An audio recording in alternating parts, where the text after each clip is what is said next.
We surround ourselves around people that make us feel great. They tell us what we want to hear. The second we put ourselves amongst the uncommon people, we don't like that feeling. That challenge and feeling of that person waking up at 3:30 in the morning and say, hey, put your shit on, we're going for a run. We like that person who says, hey, no man, I don't feel good today, man. And they say, oh, it's okay, brother. We don't want that motherfuckers like this. Hey man, no, bro, get your shit on, man. Stop being a punk. I don't care how good you are, I don't care how talented you are, I don't care how much you work on yourself. There are some times when things aren't going to go right. There are times when anything that can happen will happen. Life will knock you between the eyes. It will catch you on the blind side, come out of nowhere, stuff you can't anticipate. That will knock the wind out of you. You want to give up. There will be seasons where we will suffer. There will be seasons of real pain. And the question is, how will you respond in those moments? We're all being tested in life. And guess what? This is one test you can't cheat on. We all have our own test. Some of us are obese. Some of us are depressed. Some of us are insecure. And the only way to overcome it is for you and you alone to face it. You have to do your best work when you're least motivated. So those days you don't want to do it, guess what you gotta do? You gotta suck it the fuck up and do it. Stay hard. There will be plenty of opportunities to get discouraged, to lose your passion, and think that it's not meant to be. But if you're going to reach your destiny, you have to have a made-up mind. If you give up after the first time, or the 5th time, or the 30th time, what that really means is you didn't want it bad enough. There should be something you're believing for, that you are relentless. You are not moved by how impossible it looks. You're not discouraged by how long it's taking. You don't give up because people told you no. Your attitude is, if I have to believe my whole life, I am not going to stop believing. I am not going to take no for an answer.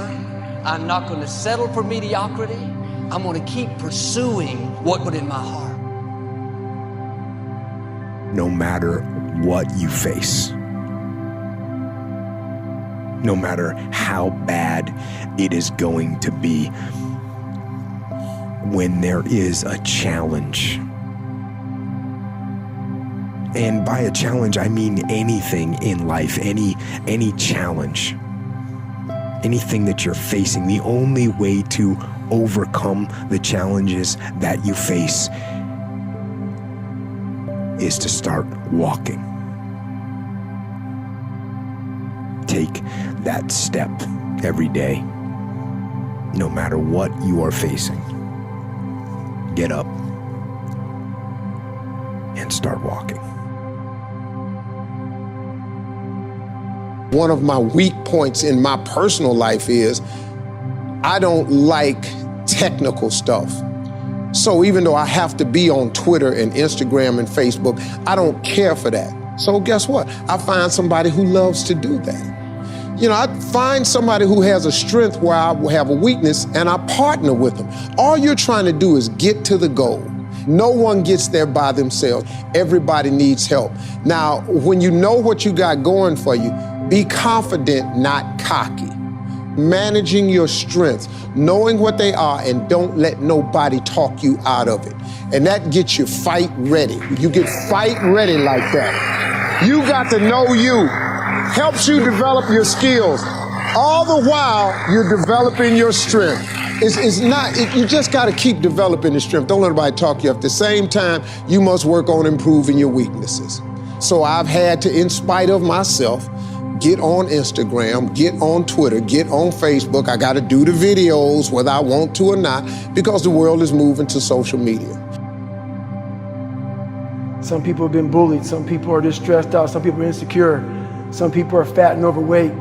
I call myself fat because I was fat. And people don't want to do that.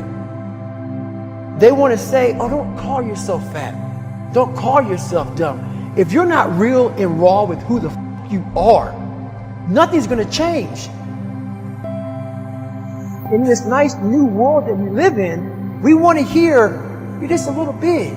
No, man, you might be fat.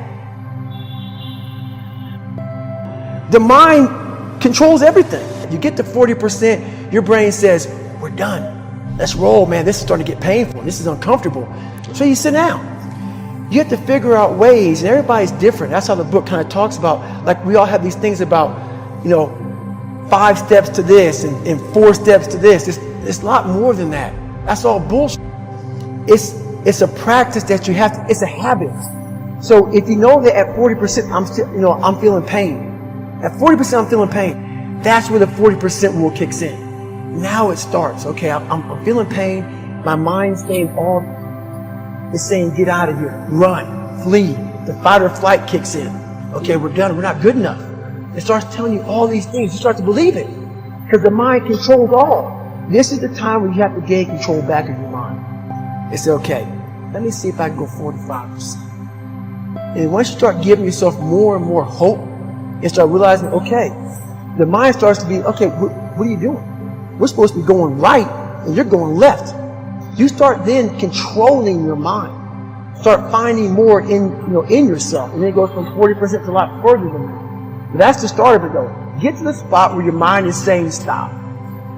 Wherever that is, you gotta get there first, and then that's when that starts to work for you. You gotta control yourself in that moment.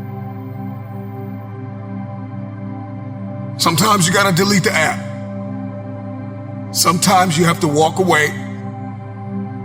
Sometimes you have to fall back into the dark room and focus on you. Everybody wants destiny. Everybody wants manifestation. Everybody wants fulfillment. Everybody wants the next level and the relationship and a higher quality of living. But nobody wants to eliminate distractions. Nobody wants to disappear for 3 months, 4 months, 6 months and get into a place where you can focus on just you. What if you could just shut out every distraction? What if you could just shut out the world for just a season and focus on you? A man is rewarded in public for what he does in private. Can you unplug for just a moment and focus on you? Focus on what matters. Why are you here? What is your destiny? The reason why you don't see it, the reason why it has not manifested, the reason why you are so frustrated is because you have not been willing to forsake all that you've been called to forsake and to follow through behind closed doors. Sure, you can talk about it. Sure, you can plan it. Sure, you can write it down. Sure, you can go to the conference and hear about it. You can read about it. But at some juncture, you have to disappear and put the work in and come back and shock everybody that doubted you. I'm talking to that man, that woman, that boy, that girl who feels the fire in their belly. It's time for you to shock the world. You may have to sleep in your car. You may have to go without food. You may have to bounce around from couch to couch. You may have to sacrifice like nobody in your family ever has. But can you do it behind the scenes when nobody's looking, when nobody's watching, when nobody understands the measure of passion that you carry? Can you keep going? Don't stop. You're right there. Go through the process in the dark room that prepares us and equips us for the stages of destiny.